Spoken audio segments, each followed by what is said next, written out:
All right, let's go.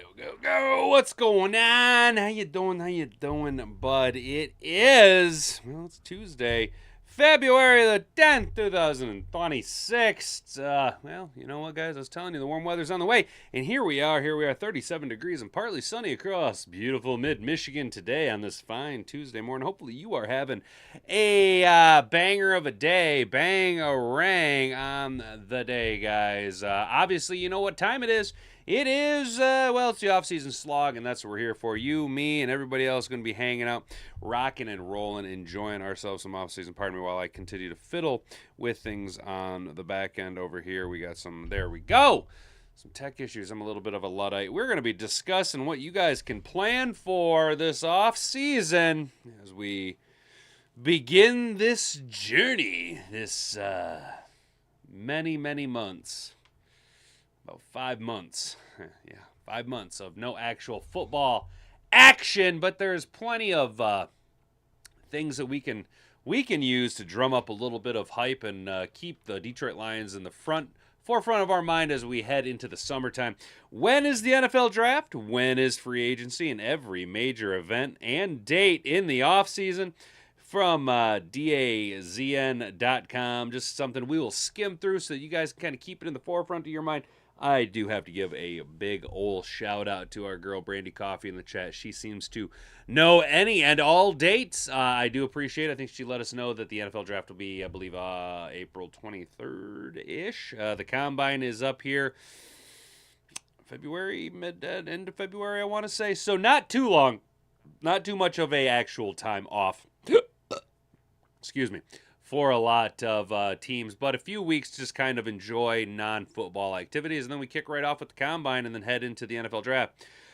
Speaking of the NFL draft, the Pittsburgh Steelers, well, they're at it again with their tomfoolery and chicanery. Steelers may be pushing for a massive change in the NFL, and this would be, I'm not really wild about it. You'll see why, guys. This is a pretty big rule change here, pretty big move that has, theoretically,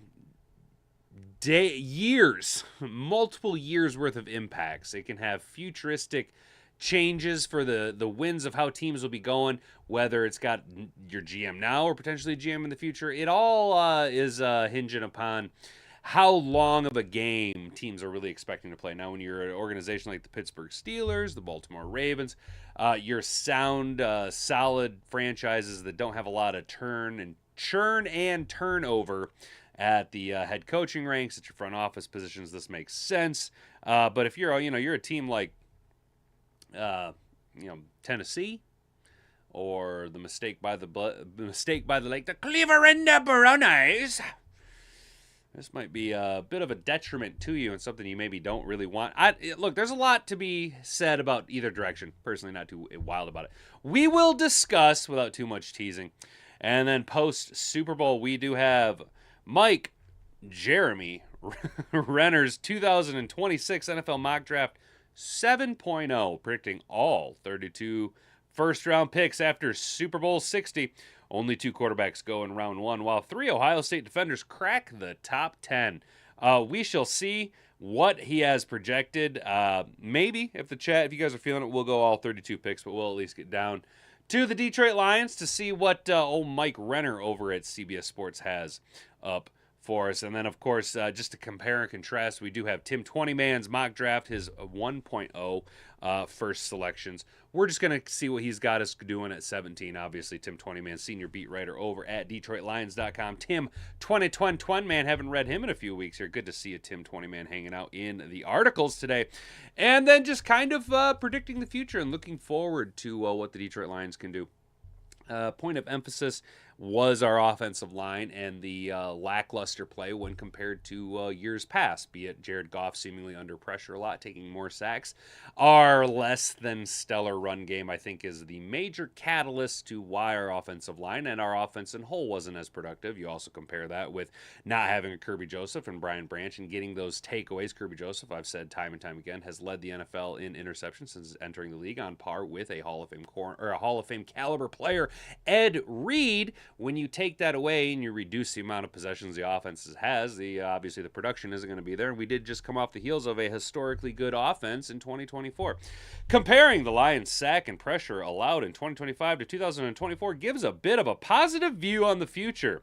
The Lions have a good head start on their offensive line rebuild. Of course, Mike Payton. We're going to slide on over and see what the slipper has for us at A to Z Sports. And I think he's got a little bit of a sobering take for all of us that were a little bit maybe clutching our pearls a little bit too hard and maybe too much emphasis on completely retooling the offensive line. I think if we take a sobering step back and look at it from a 10,000-foot view, you'll see that foundationary, I think we're pretty solid. Just maybe a few tweaks, not a complete overhaul, but we got all of those stories. We'll also be taking your guys' chats. Feel free to leave a super chat if you're feeling froggy. Don't feel like you have to. But if you do want to engage with Mad Hatter Nation, we are a bastion of sanity in a sea of nonsense over here. Very based Lions and NFL content creation station is the Hat and Beard Show. If you want to engage in the chat with the rest of Mad Hatter Nation, there is a small barrier to entry. It costs you nothing more than to just hit that subscribe button and subscribe to the channel if you're new here. Go ahead and ring that notification bell, turn that notification bell on so you can be notified every single time we go live Monday through Friday, 10 to 11 a.m. right here at youtube.com. I am still tinkering with trying to expand outward and do a little bit of rumbling and a little bit of kicking. A little kick and a rumble. Gonna kick the rumble on down the can. And then, of course, subscribe, slap the like button and share this video around with everybody you know. You can just copy the link down on your clipboard. It counts as a share every single time you do that. If you guys don't mind, every time we crack into a new article, just trying to experiment a little bit here. Just every time we go to an article, if you could, just copy that link down on your clipboard. Do a little share action right there. It does give us a little bit of a boost up in the recommended feeds on YouTube. I appreciate each and every one of you. Duncan Stewart's hanging out. Rick C's here. How you guys doing? Everybody hanging out this morning. Patriots had a hell of a run. Seahawks played better on offense. Kicker heaven. Yeah, dude. Jason Myers, I think, became the first player to have 200 points or something like that. A historic season for Jason Oscar Myers over there. Sorry about Scroggins. He was only 56. Oh, did Tracy Scroggins die? No shit. Damn. What's up, Mom? Appreciate that.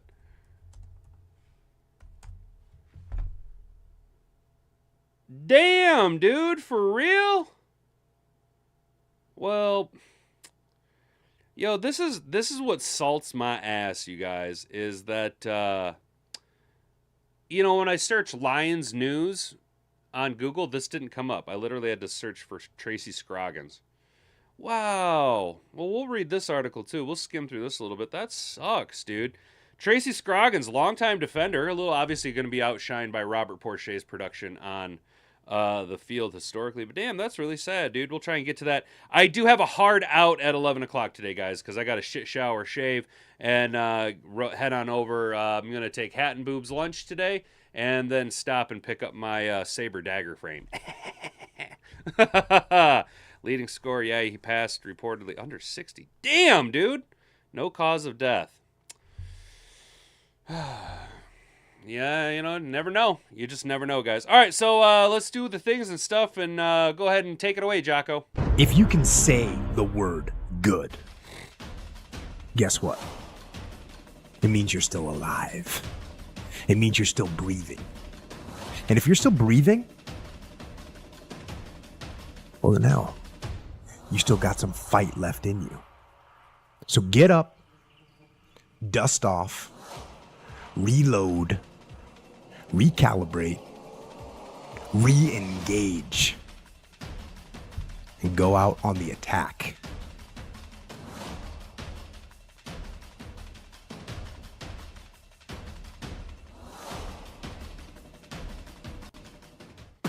All right, guys. So I'm sure you're asking yourself, Hat!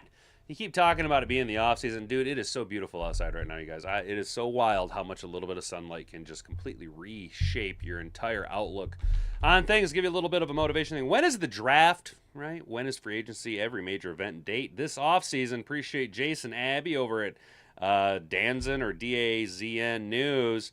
The Super Bowl's in the rearview mirror. Attention across the NFL quickly turns to what comes next. And what could that be? You guys know what that is. It's going to be Combine. Combine action, underwear Olympics, where we're going to get too high on people whose strength and athleticism metrics don't really translate too much to on the field production. But it is a little bit of a way for us to continue to get hype about players. It is fun, but there's not a lot. There are certain drills that can kind of translate well to specific player positions. I think, some players you can really look at the explosiveness in their vertical. Obviously, your big guys, there will be a little bit more of an emphasis on bench press, cone drills, that type of stuff. But when you really get down into it, the 40 will make or break guys in their draft positioning, but a 40-yard dash isn't necessarily going to make or break your ability to be a productive player in the NFL. Okay, there have been plenty of guys with lightning fast 40s who amounted to Jack Squiddly in the NFL. Look at John Ross, right? Lightning fast. Cincinnati, I believe Cincinnati drafted him, and he turned out to be absolutely dog water in the NFL. Never really quite flourish. But there will be the combine, and then we will get into the kind of the draft and free agency, and then mini camps and OTAs, and then eventually, before you know it, training camp will be here. So the NFL scouting combine will take place from February 23rd to March 2nd. It will take place again, as always, at Lucas Oil Stadium in Indianapolis, bringing several of top prospects together for on-field drills, medical checks, and team interviews. Kind of a poke and prod and see what we got. Sit down. Historically for the Lions, Sam Laporta really impressed the Lions brass at the combine, but it wasn't with what he was doing on the field. It's how he conducted himself in the interview and his high football IQ. So there is a lot of benefit to the interactions that teams get to have with the players. I think there's more of a benefit to the interactions teams get to have with players in their interview process, talking with them, than there really is seeing what they do at the Underwear Olympics. Because we already can see what they do. We have games and games and games of film to go back and review. Underwear Olympics are just kind of a benefit to everybody, I guess. Franchise transition and tag deadline. That'll be March 3rd. At 11 p.m. General Mountain Time. I think that's what GMT. I don't know. Or 4 p.m. Eastern Time. When a player's contract runs out, their team has the option to use the franchise tag, effectively keeping that player for another year. If a player is franchise tagged, they receive a 1-year tender. The type of tag applied determines the player's compensation level and whether the player can negotiate with another team. George Pickens, Breece Hall, Daniel Jones are all candidates to be franchise tagged this offseason. So you'll kind of flex that tag a little bit. If it's a high-value player and you're maybe not quite able to work a deal out, or if you're going, I will gamble on the 1 year to see if they have more of it, and then we'll extend them, or we need more time to negotiate. There is a benefit to the franchise tag if used properly. If used improperly, it can financially cripple your sorry ass. Free agency then begins. March 9th through the 11th will be the legal tampering period. And then on March 11th onward will be the free agency period. As one major event in the offseason calendar, free agency is one of the busiest and most fun events in the spring. Free agency always triggers a flurry of roster changes, including blockbuster trades as teams address needs and manage the salary cap, which the salary cap is only as real as you want to make it to be. When free agency opens, teams can begin negotiating with players whose contracts have expired with other teams. And then, of course, the big one, you guys, the cap's expected to raise by $20 million this year.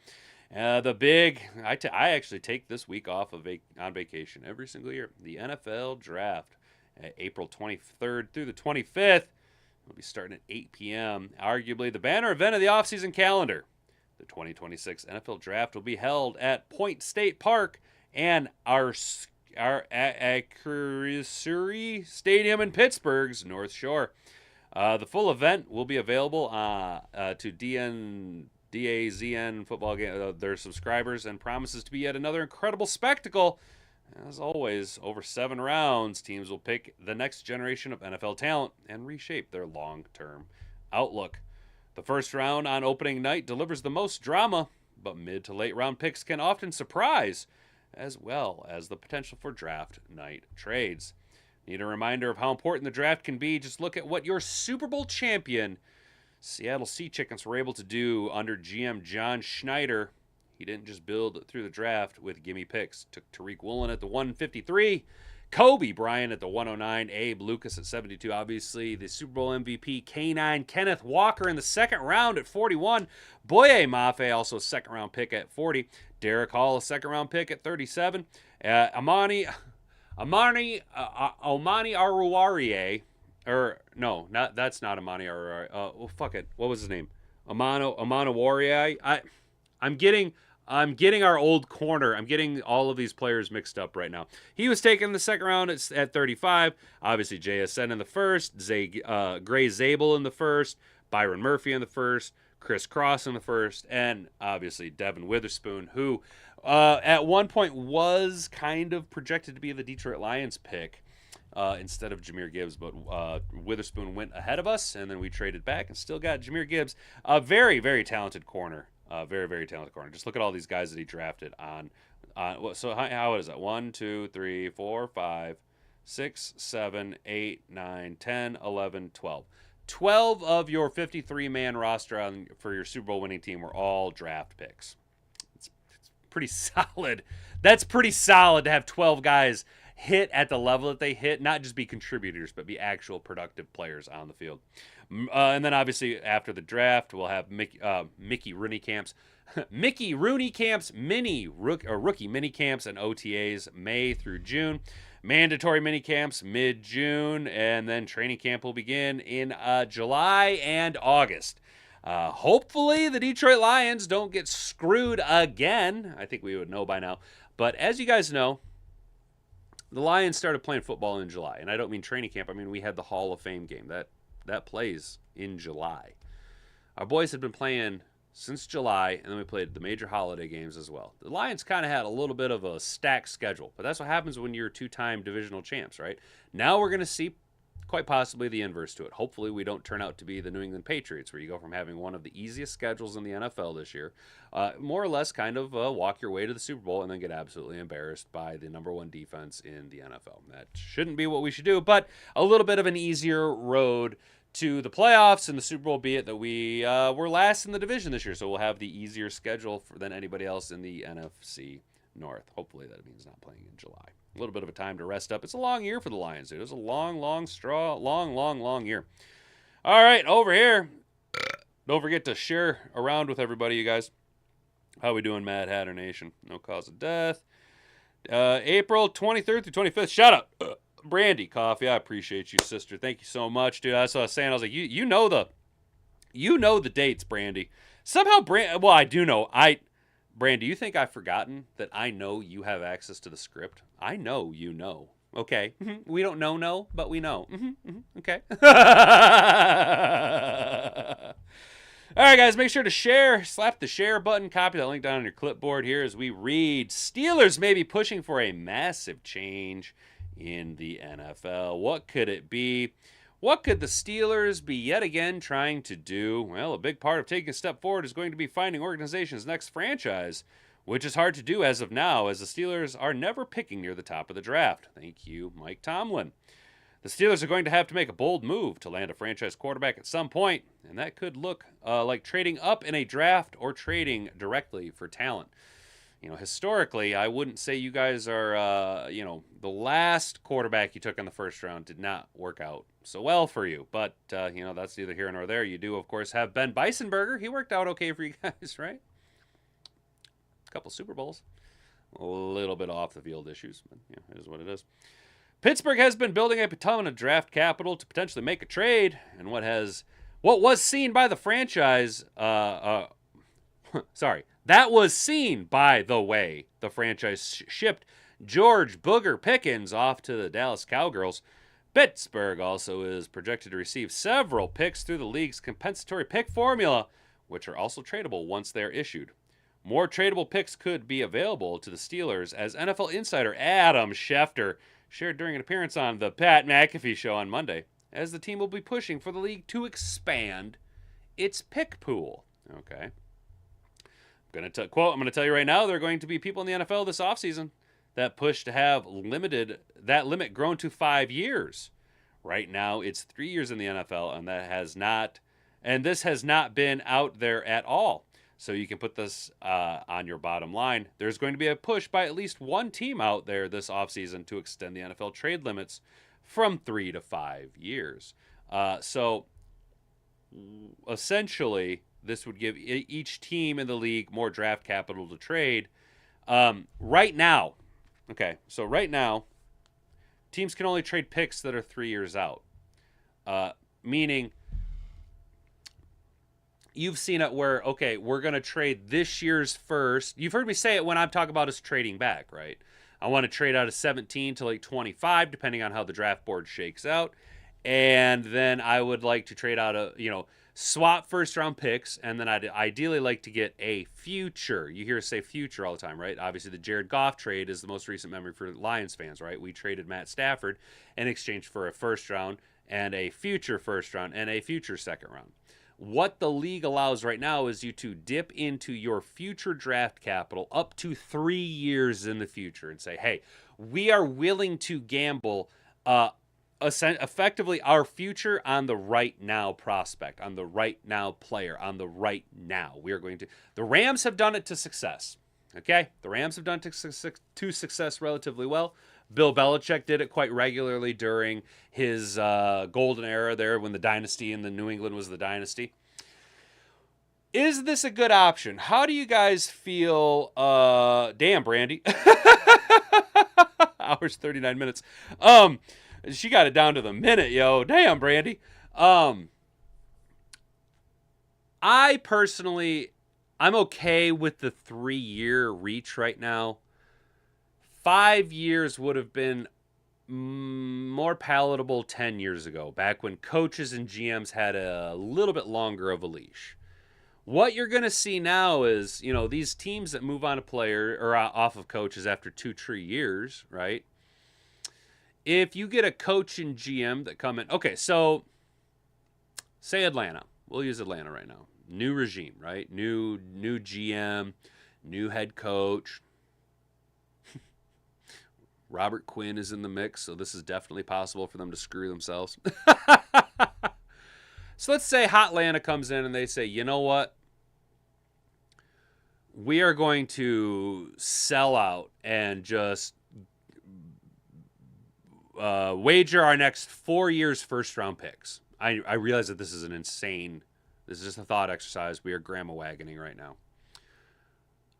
So Hot Atlanta comes in and says, we're going to, new regime, we're going to gamble our next 4 years first-round picks on this player.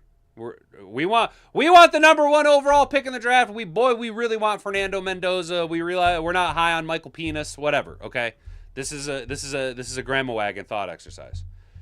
So Hot Atlanta sacrifices the next 4 years of first round draft capital to the Las Vegas Raiders of Oakland, right? Las Vegas Raiders of Oakland are going, yes, thank you. We don't care. I don't care if we don't get Fernando Mendoza. We have 4 first round picks. Okay? That gives us 2 every year, right?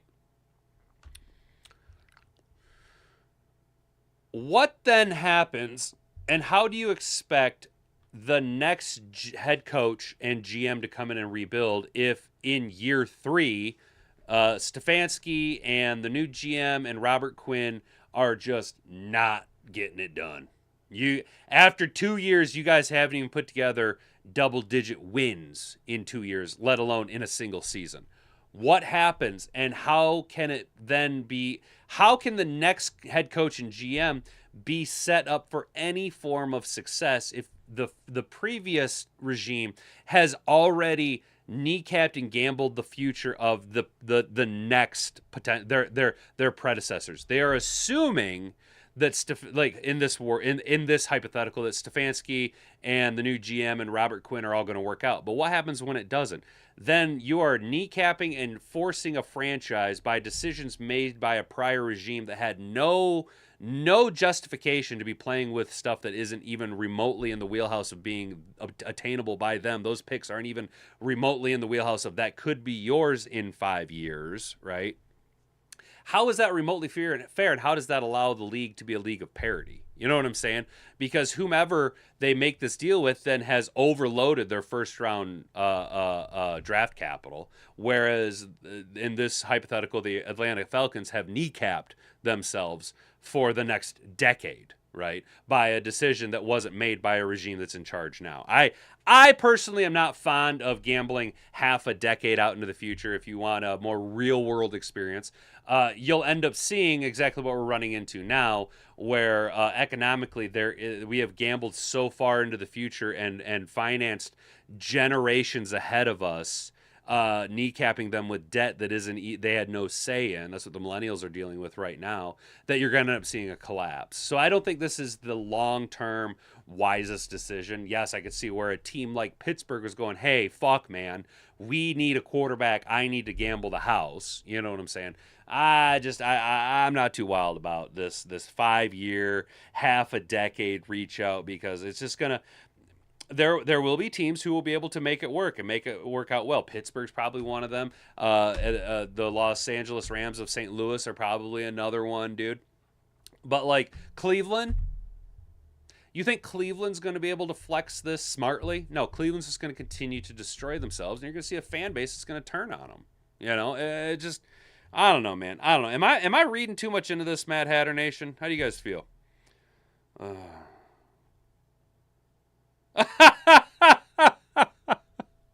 Well, thank you, American Boxer. I mean, look, dude, sometimes even a blind squirrel finds a nut.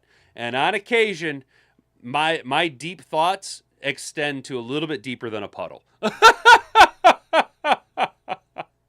Oh, I appreciate it, man. I appreciate it. Hopefully you're having a good morning down there in Houston, dude. We're getting a sunny morning out here, dude. Pretty soon it's going to be warm up here just like it is down there for you, dude. It is. Come on, give me the temperature. Give me the temperature. Give me the temperature readout, bitch. It just says temps to rise. That's what I appreciate. All right, so I don't know, man. This is kind of how I feel about. I don't know. I'm not wild about it. I think you're gambling too much on futures that aren't there yet and unattainable. I don't know, man. Neighbors' dogs are out playing around. One's eating ice. There you go, Bear. Smart decision. All right, boys.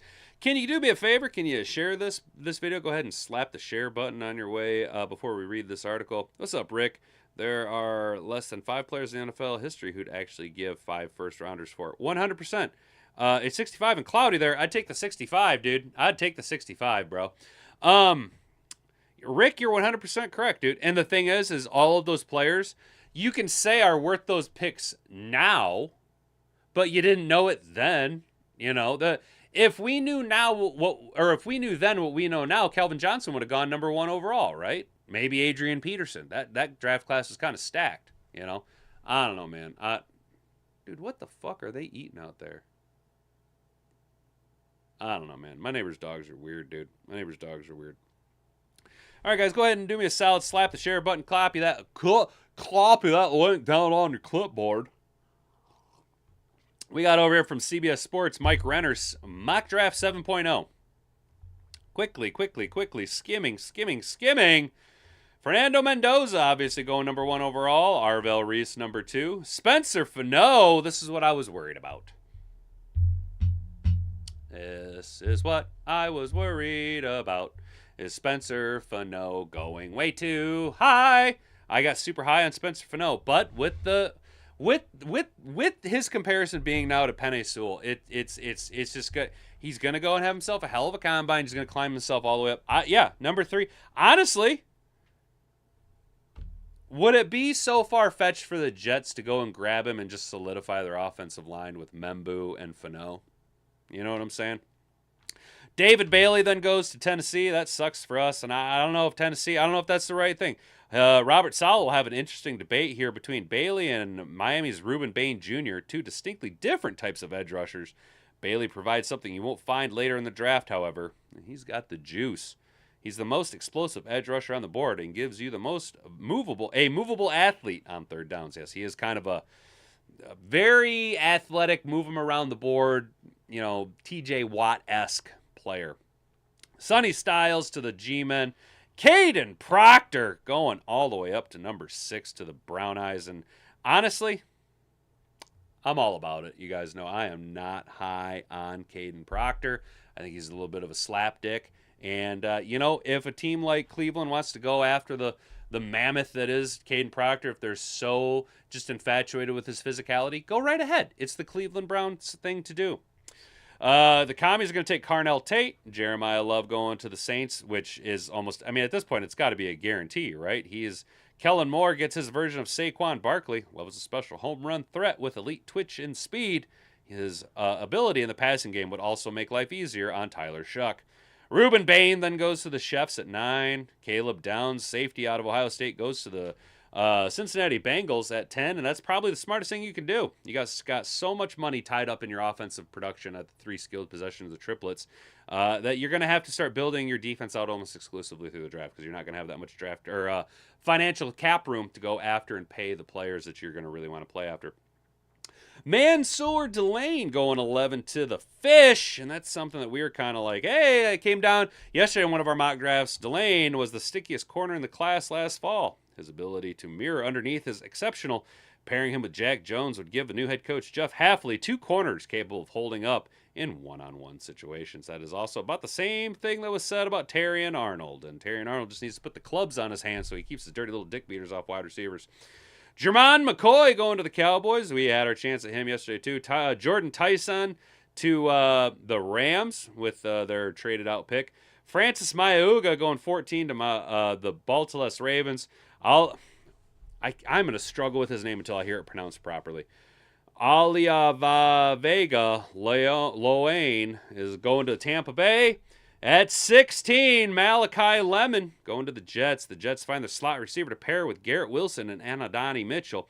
While they still need to sort out the quarterback position, this pick would give whoever is under center one of the best supporting casts in the NFL.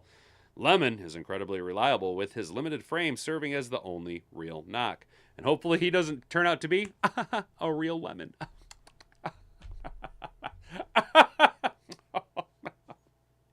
Knee slapper. Here we go. There's our boy, boys. Number 17, the Detroit Lions take Caleb Lomu, the tackle out of Utah. With Taylor Decker's future up in the air, addressing left tackle makes sense even if he doesn't retire. Lomu is crafty, a smooth pass protector.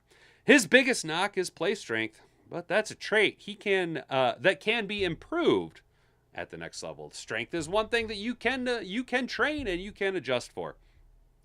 Colton Hood going 18. Caleb Banks going at number 19. Balake Miller going at 20. Ty Simpson, the quarterback out of Alabama, going to the Pittsburgh Steelers. Peter Woods at 22. Kenyon Sadiq, the tight end, going at 23. Denzel Boston going to the Brown Eyes at 24. Lee Hunter at 25. Casey Conception at 26. 27 is going to see Cassius Howell going to the San Francisco 49ers. 28 gets Monroe Feeling. Avion Terrell at 29. Omar Cooper Jr. at 30. Jake Golday, the linebacker, going to the Patriots. And then Anthony Hill Jr. rounds out the 32nd pick in the draft in your Mock Draft 7.0, round 1, picks 1 through 32 by Jeremy Mike Renner over here. Appreciate that little article here, guys. I think that we're going to see a lot of offensive linemen and defensive linemen mocked to us here. I did notice one name jarringly missing from these picks, and that would be our guy Keldrick Folk out of Auburn. You guys know I'm really high on Folk over there, dude. And Tim 20, man, pretty much a lot of the same here, but he actually has things shaken out differently, in which, let's get down here. Come on, Tim 20, man. 20 words, 20 man. At number 17, it wouldn't surprise me if the Lions look to free agency for an upgrade at center and use the draft to add a young tackle. Whether left tackle Taylor Decker decides to retire or not, the Lions need a succession plan.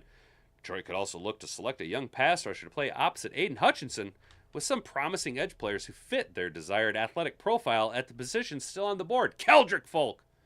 I just get a sense it's important to both GM Brad Holmes and head coach Motor City Dan Campbell to get the offensive line back to being a strength of this football team like it was in 2023 and 2024. Tim 20 Man's going to have us take and tackle Caden Proctor. Boo. Boo. Proctor is a massive human being. At 6'7", 366 pounds, who fits in Detroit's plans to have a powerful and explosive rushing offense. Proctor can also push inside and play guard and excel there with his size and athletic combo. Also considered, Caleb Lomu, edge Akeem Mesdor, edge Zion Young, edge Cassius Howell, and safety Emmanuel McNeil Warren out of Toledo. Shout out that little sneaky move right there. No, I'm not wild about Akeem Mesdor. That's hurt foot guy. I don't want hurt foot guy. I want Caleb Lomu over Caden Proctor. I'm so off Caden Proctor, guys. I'm so off of Caden Proctor, y'all. I'm sorry, Tim 20 Man. I just don't like it, dude. I just don't like you taking Caden Proctor, dude. But you know what? He does know a little bit more than us. I mean, he at least has his foot in the pie a little bit more than the rest of us do over here, guys. So we're making good time. We're making good time. Let's kick it on over to A to Z and see what the Slipper has for us. How you doing? What's up, Mr. Detroit City? What up, brother? Good to see you, man. I know you're out there grinding it out at work, dude. What's up, Detroit Sports Talk? Man, dude, you are like crushing it right now, dude. An article from Peyton and the Lions could possibly lose one of their new coaches before he ever coaches a game in Detroit. No shit. Who would that be? Kafka? Dude, don't tell me it's Kafka. I don't want to be too down on it. Let me know. Well, let's just do this. Let's just quickly do this. We got time restraints. Detroit Lions coaching staff A to Z.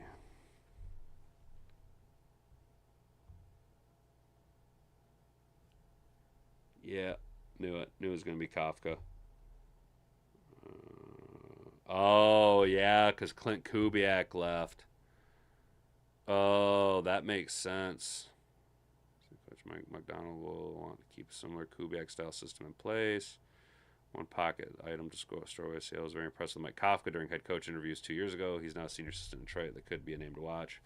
No interview's been set, and at this time, it's just speculation. Kafka does get an interview. This isn't the first time something like this happened to the Lions. When Detroit hired Scott Montgomery, he hadn't been on the job for a week when the Bucs name came calling for an interview for an offensive coordinator. Lions didn't block it, and they likely won't block Kafka if he had a bigger opportunity, so don't expect that. The one thing that could help, though, is that Kafka seems to be interested in head coach opportunity. So maybe he might want to stay here and see if an opportunity to grow under Dan Campbell. We'll see what happens, whether the Seahawks even wind up interviewing him.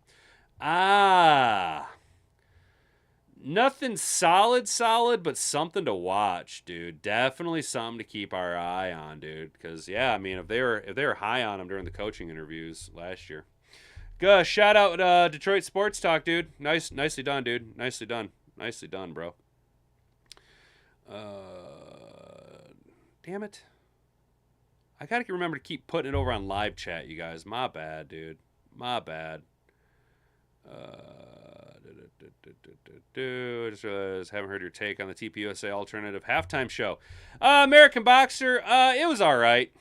It's okay, dude. You know, they did really well for what they had in the time frame they had done. If they're going to make this an annual thing and can actually like put a year's worth of time work and really focus on it, it should be even bigger. I think they made a wicked strong statement to the NFL. I think we as Patriots really stood up in the face of communism that is being forced down our throat by unpatriotic communistic fucking faggots named Wascoey Wabbit. I think we made a good statement. Obviously, I do think that Kid Rock was clearly lip singing during Bow It to Bob, but I think he had to do that to save his vocals to perform the country music song, something time, if you got time or something like that. I can't remember what it was. And yeah, there was like, I get where people are kind of juicing it with, well, you know, he kind of marketed his song there, and then they were kind of marketing Charlie Kirk's book and soliciting donations. But at the same time, they have to. And if you're fucking thinking that it's any different than them going, thank you for watching the NFL halftime show, and then they roll directly into a Pepsi ad, you're fucking nuts, dude. You're fucking nuts, bro. Next month, 12 calls Brad to initiate a trade of Max. Davis is handing Tom the keys. Tom will give Max what he wants. Rick, we don't have the money for Max, bro. We don't have the money to get Max Crosby under contract. Even if we were to restructure Goff and Amon-Ra and Decker retires and Glasgow retires, you're going to have to cut Monty. You're going to have to probably cut DJ Reed as well because Max Crosby has a massive contract, dude. I'd love to see Max Crosby here in Detroit. I just think the reality is if we want to see Max Crosby in the 3-1-3, it will be after this contract is up and the back end of his career when he's a veteran chasing a Super Bowl. Majority of live performance are actually lip sync. Yep, 100%. Too much bouncing sound.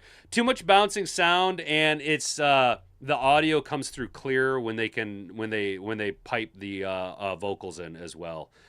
People in the stadium can hear it better. So it's just acoustically, it's just much better.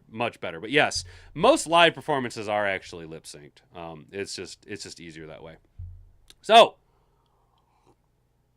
Lions, comparing the sack and pressures allowed in 25-26. We talked about how bad the O-line was, right? The Detroit Lions had a big problem with their offensive line this year. That's been drilled into the heads of local media and fans for months now. Some have gone as far as to say the Lions had the worst offensive line in the league. And while I think that's a bit far, I wouldn't say it's wildly off judging the final weeks of the year. Yeah, you can tell we kind of packed it in the last few weeks of the year.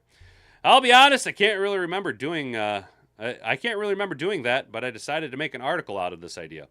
When I looked into it, I was super sure that it was going to look horrible, but in actuality, it didn't, like at all. Okay, so here's comparing the sack pressures allowed 25-26, or 25-24. In 2024, we allowed 201 pressures. In 2025, we allowed 215 pressures. In 2024, we allowed 33 sacks. And in 2025, we allowed 39 sacks. Okay, that's was not really the expectation, right? Just 14 more pressures and 6 more sacks than an offensive line we were all comfortably calling the best in the NFL just a year ago. Let's really dig into why things look this way. Jared Goff is a lot better at avoiding sacks than you think. Despite the above numbers, the Lions' offensive line allowed the shortest time to pressure in the NFL in 2025. Teams were getting past this line, but Goff did not allow that to get to him all the time because he was 13th in pressure to sack percentage among quarterbacks who had a minimum of 200 dropbacks under pressure, basically all starting quarterbacks. This is where NFL fans this is one thing I love about NFL fans is they can use numbers. We will cope our way with numbers so hard. That measuring the percentage in which a pressure turns into a sack on a quarterback is effectively measures who can avoid them. He got sacked on 17% of the pressures that came his way. If you want to have even more fun, that's right above Bills quarterback Josh Allen, who got sacked 18.6% of the time. So while Goff doesn't scramble like crazy and dance all over the field, that does not mean that he's not avoiding sacks. That's a crazy interesting statistic. Like, that is a crazy interesting stat to say that Jared Goff got sacked on 17% of pressures, whereas Josh Allen got sacked on 18.6, almost 19% of pressures. There's a recency bias. It's really been biasing. The end of the Lions season was an all-time bad. 46 pressures in the last 4 games alone. 8 sacks in that time as well. Generally, people are going to remember the last thing they saw, and what you were seeing in those 4 games was Kingsley Agugan playing his only 2 NFL games, Taylor Decker missing for a game, Penei Sewell missing for a game, and an injured Christian Mahogany and Tristan Colon getting himself benched. It was bad. It was very, very bad. Why there is something positive to take away? The thing is that the Lions' offensive line was healthy and at full strength. They actually looked pretty good. We're talking about the first 8 weeks of the season. 51 total pressures and 5 sacks through 8 weeks. That's pretty good. Both Tate Ratledge and Mahogany were playing well, and Graham Glasgow hadn't allowed a sack. Obviously, there's going to be some turnover this year, and it's needed. We're not making the argument that the Lions are fine, because they are not. What we are saying is that the Lions have a pretty decent start to the process with Sewell, Ratledge, and Mahogany.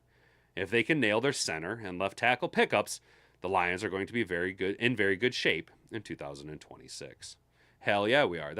It's a lot easier to replace two positions than it is to retool the whole thing, especially now that we know what we need to do. I do, though. I am a little curious. Playing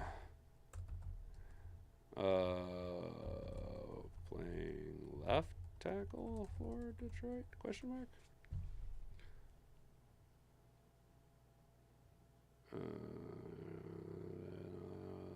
Essentially fills in the tail of the deck. Blah blah blah. Discussing left tackle, not right tackle. Give it to me. Yo, why no sound? Where's my sound? Why no sound?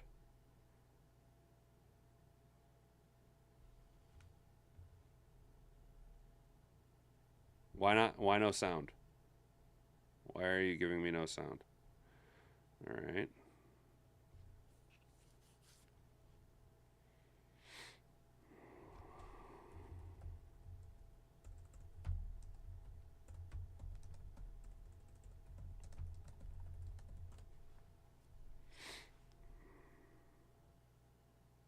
Yeah, no talks at all. Yeah, so. So far, as far as your expectation is, you'll be the right tackle next year? Really, no expectations. I just go in there each every year, and whatever it gets is put on my plate. We'll deal with it then. We heard from Taylor yesterday all the physical ailments he was going through, the rehab.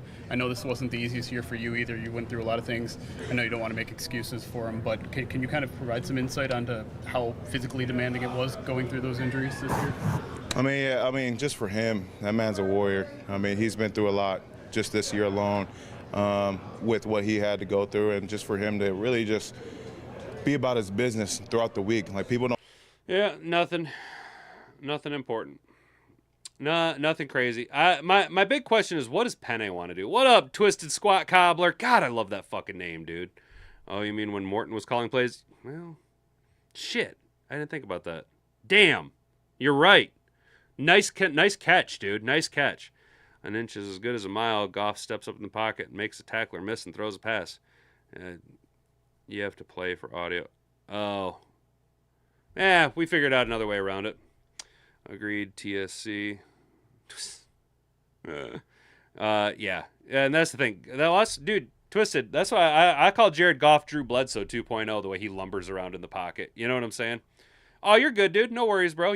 Hey, Twisted, you don't have to redact messages, brother. You're all good, man. It is totally straight, dude. You're good. I appreciate the help. All right, so quickly, Tracy Scroggins.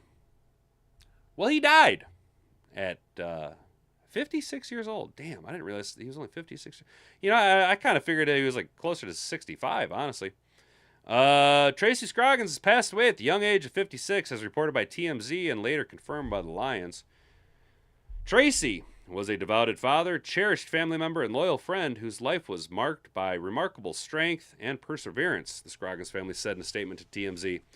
While many knew him for his career as a professional football player in the NFL, those closest to him knew him as a kind-hearted and generous man who cared deeply for his friends and family. Scroggins played for the Lions in each of his 10 NFL seasons. Drafted in the second round of the 1992 draft, Scroggins appeared in 142 games and started 89 as an edge player for the Detroit defense. Over that span, Scroggins tallied 60.5 sacks for the Lions, enjoyed moderate success in the 1990s, including 5 playoff appearances, and totaled a record of 72 and 88. Following his playing career, Scroggins became a big voice in sounding his concerns about the NFL and player health. In 2016, he filed a lawsuit against the NFL after being diagnosed with CTE, more commonly known as CTE, chronic traumatic encephalopathy. I can't pronounce the last word. His family says he struggled with CTE for years and believes it played part in his death. You can't be diagnosed with CTE until after you're dead. So that's not correct. He filed a lawsuit against the NFL after being died.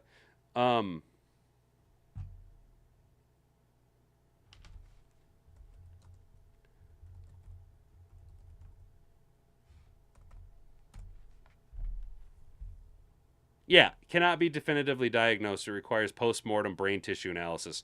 So, sorry, Yahoo Sports, but you are Either you are reporting it correctly, and he was misled, or whatever doctor encouraged him or diagnosed him with this is factually incorrect.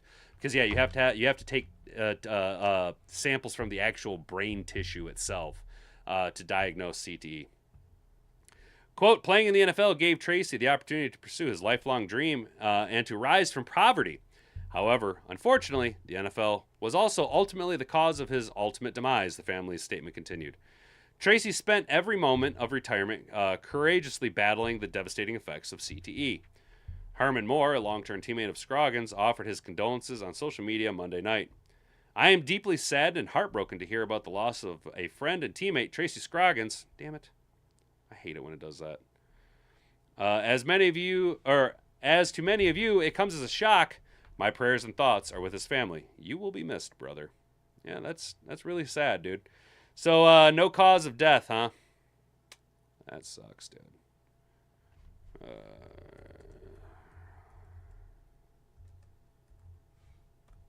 See anything news come out?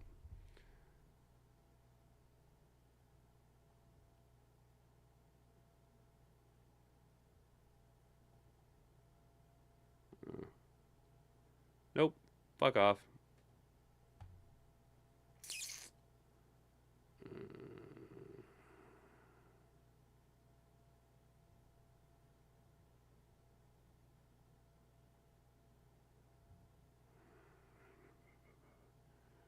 No cause of death has yet been given, but had been struggling with memory issues and depression for over 10 years.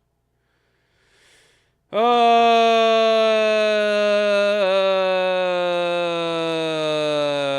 hate to say it, but you know what that means. I mean, you guys know what that means, right? I liked watching him too, Mom. Not uncommon. Sadly, these guys go from being peak athletes to not being able to live a full life. I know they make big money, but it comes with a big price. Yes, it does, Twisted. Yes, it does, bro. We watched about 200 geese in the field that seem confused on which way to fly. Yeah, I'm sure you do, Mom. It's all wild as hell out there, dude. It's warm out there. Yeah, dude, he was crazy. I have a few buddies who played in the NFL, not big names. And to a man, they've told me the NFL put you through absolute hell to get coverage for CT. Yeah, dude, Twisted. We actually, like a week or two ago, watched Flemlo Rap's video talking about how the NFL, like, they'll basically grease the wheels on doctors to change their score to get healthcare coverage from the NFL, because you got to hit a certain number of points in your disability claims to the NFL to have the insurance kick in, and they will literally score them, approve them, and then the NFL will go, no. Do it again and have this doctor do it. And that a doctor who will never have seen the player will go, yeah, no, and they'll just hit a line and they'll change it so that you are literally 1 point under. And then the NFL doesn't have to do it. The NFL is greasy as hell. Shout out Big Play Detroit and Herman Moore. Hell yeah, dude. That's his channel, correct? Correct, Mr. Detroit City? I believe that's his YouTube channel. Wasn't he working with Mike Kimber for a while?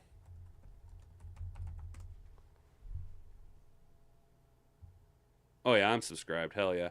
Damn, dude, only 600 subscribers? Come on, guys, go over there and subscribe. Oh, I'm not subscribed. Oh, wait, that's Big Play Cleveland. I don't want no Big Play Cleveland. That's gross. I don't want no Big Play Cleveland. Get out of here. Yeah, I want a Big Play Detroit. Yo, is this like their brand then? Is this their brand? Is it like former players doing... Is this Big Play like a brand thing? 'Cause that's pretty cool. That's cool. Yeah, go subscribe to Big Play Detroit, guys. Shout out Herman Moore. Well, that's we got about 6 minutes here before the 11 o'clock hour. That is sad if that was the route. I know, Mom. See, Herman Moore did it right. Retire then podcast. Yes, dude. And not only that, Herman Moore is doing it right by being like a social media guy, and like, but also being like advocate and just like a brand, an ambassador for the team. You know what I'm saying? Herman Moore's out here doing it the right way. You know. Worked for him. That's what I thought, dude. Yeah, I thought they were kind of trying to start their like Lions Nation Unite or something like that. It was like their own Lions version of Twitter, basically. Correct me. I think that's what it was. I think that's what Mike Kimber and Herman Moore were doing. That's crazy. That's crazy. Herman Moore created Lions Nation Unite, and yep, and Route 84. Hell yeah, dude. See, he's out here being a businessman, dude. That's what's up, bro. Because, like, this is the thing, dude. Guys like Herman Moore have more leverage to be able to create businesses because they have name recognition and they have a little bit more capital to put into things, right? So what's cool, and this is what I like, is like, especially when you see creators get to a point where they can start to employ people, is you're seeing these very small businesses and industries start to pop up based around social media influencing and people just creating stuff. And I think that's super cool, dude. You know what I'm saying? Like, that's super cool. HermanMandelow.com to get the sickest blankets of all time. Lions Nation Unite is still active. I got a profile over there. I used it for a little bit, but it's hard for me to use things like that are basically like Twitter. I struggle to use Twitter to begin with, dude. You know what I mean? Like, it's hard. I just don't like social media, man. I just like to shit post on social media. Like, I'm such a fucking shit poster, dude. You know what I'm saying?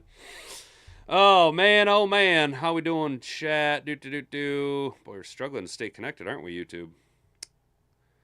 There we go. All right, 15 viewers. Nice, dude. You guys, not bad. Not bad for an off season, y'all. I knew we were going to take a little bit of a dip, but admittedly, y'all have just been like crushing it on the viewer numbers, dude. Legit. I was we're actually doing way better than I thought. If I'm being honest, guys. So, shout out to each and every one of you. That's super duper dope. We are about to skedaddle on up out of here. It is Tuesday, February 10th. I am on vacation, and I'm going to go and run Hat and Boobs up some lunch today. So I'm going to get shit showered and shaved and head up on out here. Going to go buy her, grab her some lunch, have some lunch with her, and then stop on by the gun store because my Saber Dagger frame is in. That's right, my Saber Dagger frame finally showed up. So we're going to go do the FFL transfer and all that bullshit, and then we're one step closer to building my custom Saber Dagger build, dude. We're one step closer. So hopefully you guys can have a good rest of your day. Stay out of trouble. Don't do anything I wouldn't do. Make sure that your notification bell is turned on. You subscribe to the channel so you can be right back here tomorrow at 10 a.m. for another iteration of the Hat and Beard Show. You guys have a good rest of your day. I've been Hat and Beard. You've been an attentive audience. Until next time, bonga bonga. Frig off.